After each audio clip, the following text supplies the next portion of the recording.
Hey guys, welcome to this educational referee development session. My name is Luke Saldern and I'm the referee development and education coordinator at New South Wales Touch Football. I'm lucky enough today to be joined by Ian Matthew, who is the New South Wales Director of Referees. We're just going to talk through a topic of game awareness.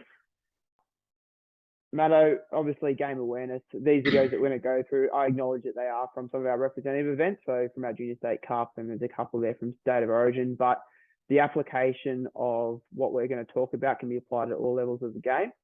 So if you're a referee who's currently getting around at affiliate level, looking to progress along the pathway, you can start to implement some of these foundational skills even at park level. So Matto, when we talk about game awareness, what are some of the situations that we're talking about?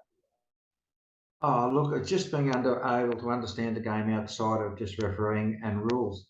I think the area that we really need to look at is how referees see the game on the line and how they see it coming at them, and how to react in front of the game rather than after the game, and so they can position themselves a lot better, for the upcoming set that's coming at them. Yeah, absolutely. So without further ado, click onto the first slide here. This video is taken from our Junior State Cup. Now, what you'll see in this video is the referee is managing the 7 metres. A touch is made about 20 metres out from the try line, approximately. The attack actually runs a fair distance and the referee ends up playing through. So what we'll do is we'll just check out the video and then we'll have a bit of a chat about it.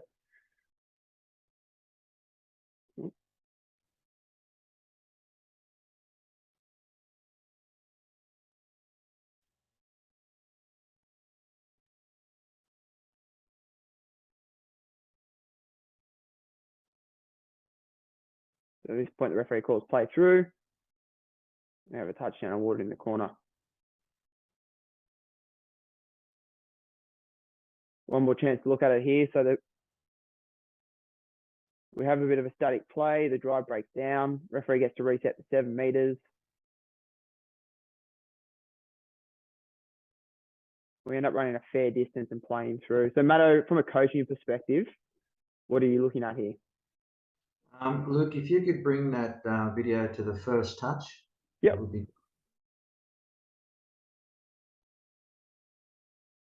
So this is just after the first touch has occurred. Yeah, that's fair enough. Right there's good. Yep. Okay. Yep. So right there, we can see the broken line there is a 10-metre line. So at this stage, and you can see behind him is the broken 7-metre line as well. So at this stage, you would guess that the referee would be around the 20 metres off the try line. So as this game rolls on, you can see that he's turned to his left to look after the player that's offside, or he feels is offside and possibly is a little bit offside. But the whole key from this is to make the referees aware of where they are in relation to where the attack is. There's no doubt there's a good 7 metres between the attack and defence, but play on as he plays on through the penalty and does not award the penalty. He just plays on, and that player was definitely onside by the time he hit the line. We use this video as a learning a learning and teaching video for the referees to make them more game aware. You will see right here where that player, he's called him out, obviously. When he's made the touch, he's onside. So that try probably should not have been awarded. But the other things that happen in the game that we coach young referees, and remember this is a junior tournament, so these referees are all young. In fact, the young fella on field now is only 17. So while he's experienced, he's got a lot more experience to gain, and from this he was made aware of the decision and where he had to look from the future. Yep, really good point. So we'll move on to the next video, which is a similar kind of scenario, except we're getting a lot closer to the try line in this situation. I think that when the TFA changed the rules into the 8th edition and the minimum of 5 metres became 7 metres exactly, it took a lot of discretion away around the scoreline area. And it's really heightened the importance of referees understanding where they are on the field, especially when we get to that try line area and where the touch is being made in relation to that 7 metre line. Now, we'll watch the video, but what you'll notice here is the touch is made about 7 metres out from the try line. You'll notice about 2 metres prior to that 7 metre dotted line on the field. By the time the player picks up and runs sideways, the defender actually makes the touch about 2 meters off the try line, which actually puts him onside. Now, the referee actually ends up playing through and awarding the touchdown. So we'll just watch it.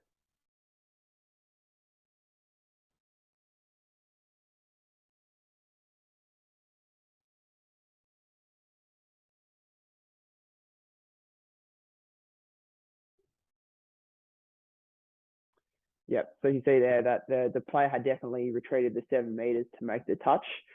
Matto, from a coaching perspective, what are some of the indicators we're looking for around this area? And what are some of the things we can do to tip ourselves into knowing where we need to get the players to? Okay.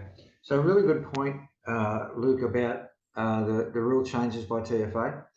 And it really wasn't a rule change, it was a rule adjustment to come in line with the referees. When we came into the 7 meter line, all referees were refereeing at 7, and they brought them back to the try line. What we're doing now is making sure, and even our referees are making comments along the lines of, when they're on the 7 meter line, they'll say try line. When they're 2 meters out or 3 meters out, they'll say 3 meters out. So that tells the referee and tells them where they've got a referee to. They're actually, while they're talking, they're thinking about where they are. So it gives a referee in his own mind, okay, I've just said 3 meters, so they've got to be 3 meters out to be on side. They don't have to be back on the try line.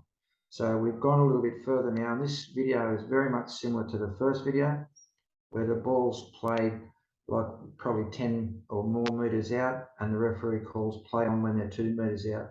So they're well on side, and just another inherent problem with changing the referee's mindset into getting it right. It's not a big, well, it is a big issue, but we're working with it to get it, and we've pretty much got it killed now, I hope. Yeah, absolutely. I think the coaching tip that you put there of the self-talk is really important. I also referee rugby league. A lot of those probably don't know, and self-talk's really important in that space as well. We find that saying things like 2 meters out will not only tip yourself, but all the players into exactly what you're trying to achieve. So a really simple tool of just giving a distance off the line, you're going to allow everyone to know what outcome you want. Click through to the next video. So Matto, this one is about the sweeper play. So we'll just watch this and we'll talk a little bit about it from a refereeing perspective.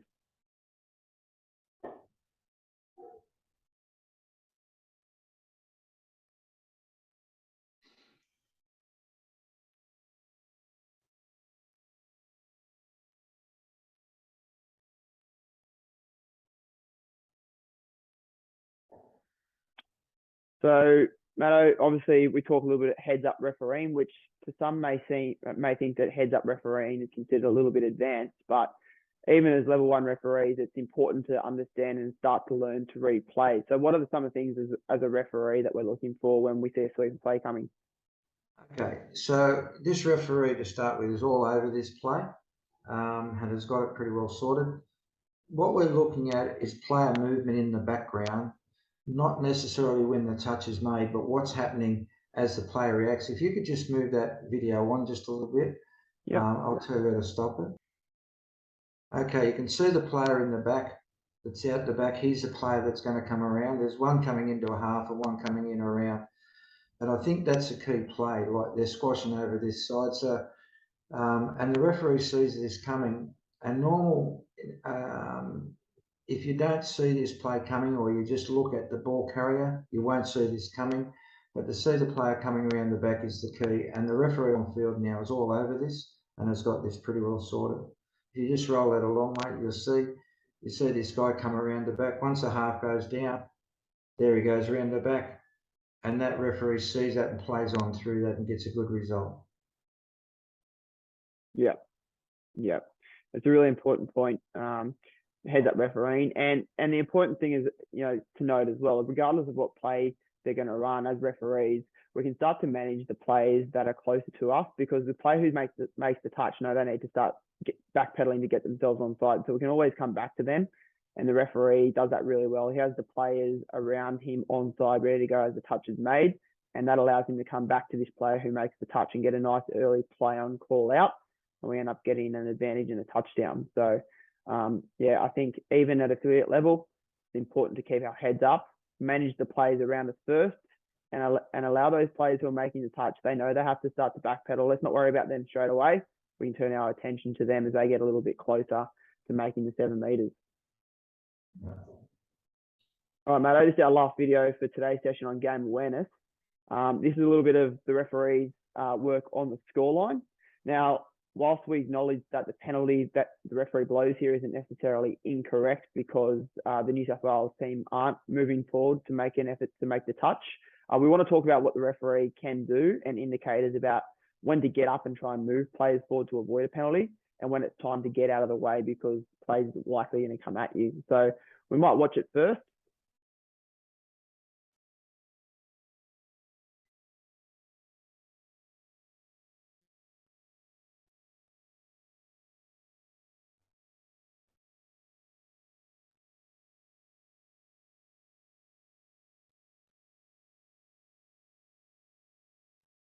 All right. So, Matto, from a coaching perspective, what has the referee done well here and what could he do differently to try and avoid a penalty? Okay, first off, he started moving those players forward off the line, but we're coaching the referees now to come out further with the player, with the defender. But there's two areas there. Come out with the defender, but keep your eye on the attack. There's one crucial area that tells the referee how far they can come out and when they have to retire or realign with the defence. If there's no half in place, they can keep moving out with the team because they know that's not going to be a quick brawl ball. If there's a half in place, stay on the line or move out minimally to where you can just keep pushing them forward, but you've got enough time to realign and get yourself back onto the line or where you have to go. You see this referee isn't aware of that, and that's how the penalty comes up. So I'll just talk as that goes through, like no half in place here, so the referee can come out. Still no half in place and the referee can come out. There you think, okay, stay. But he was a little bit on it with a hair trigger here with the whistle. He could have let play go here a bit further. Yeah. So, Matto, in your opinion, do you think that having the physical presence of the referee in the pocket of a defender really advantageous in terms of trying to move them forward? Do you find that more effective? Oh, absolutely, Luke. I think, as close as you can get to the referee, the player, it's more beneficial for the player to hear the referee and know what the instructions are. It eliminates the penalty, and that's the key in everything, is to eliminate the penalty and let the players play. Yep, absolutely. Well, that wraps up today's session. We look forward to bringing you some more of this content over the coming weeks. Hope that you learned something from it. If you've got any questions, please take it back to your affiliate director of referees. They are very knowledgeable people and they've got our contact if they need clarification on anything. Thanks, Luke. Thanks, Mano.